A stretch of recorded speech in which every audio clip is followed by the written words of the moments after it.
All right, so the question is, why are there so many errors on credit reports? Well, let's first address the information that comes on a credit report. Okay, you have your personal information, which is your first and last name, middle name too. You have your current address. You have your previous address.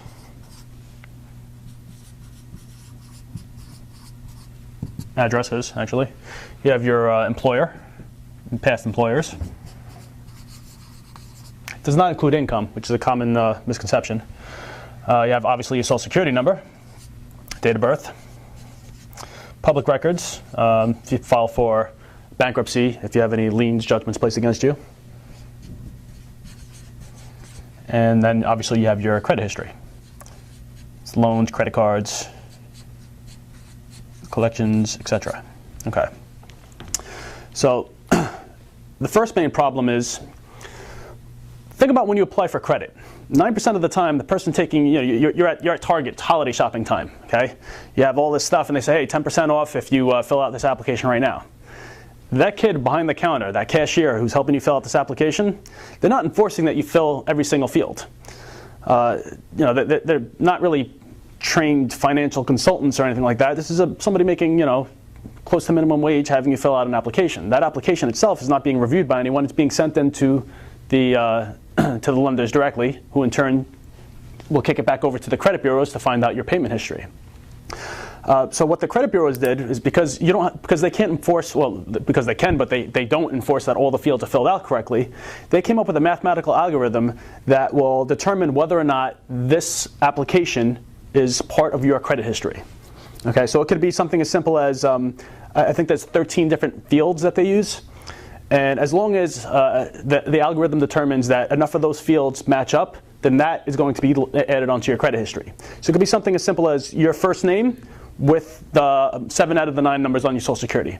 That might determine that that is your credit file. The only way that would be overridden is that there's an exact match. Like a perfectly matched Social Security number, for example, would override that.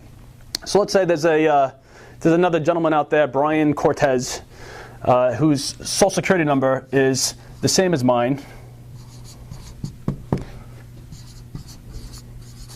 But when he was filling out an application, he was distracted for whatever reason. He filled it in as 98, which happens to be my Social Security number. Now, because his first name in the Social Security matchup, that means his information is going to be added onto my credit report.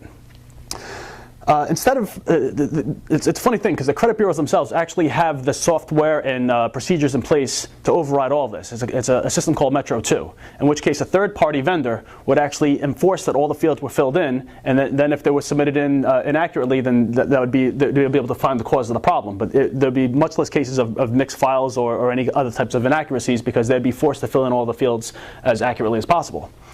However, when you consider that the credit bureaus themselves are actually making money with the disputes by charging the lenders 25 cents per item that they have to verify through the Oscar system, and only paying maybe 40 to 50 cents to an employee in a country where the wages are significantly less, the average person has about 12 negative or inaccurate items on their credit report. They're averaging probably in the neighborhood of about $2.50 profit off of each dispute that gets filed. So there's no real incentive to use the Metro 2 system, because it's a profit source for them. Much more so when you acknowledge the fact that right now the FBI considers that identity theft happens to be one of the major rising crime waves. But according to a recent study, as many as 44% of identity theft cases can actually be attributed to merged files, which could be something as simple as someone with your first name living on the same address, living on the same street as you, having a similar address and a similar Social Security number. Your files could be merged together. Doesn't seem like that big a deal until you consider that 10% of the credit bureau's profit last year came from selling identity theft prevention. So when you think about it, they're selling you insurance that covered the cost of your attorney fees to handle this, because you tried to refinance and now you're going to lose your house because you had this identity theft on your credit report, and you had to hire an attorney to separate the two files.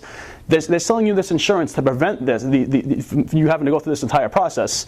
They're selling you this insurance when they're the ones, in fact, who are causing the problem in the first place. It's almost like credit extortion.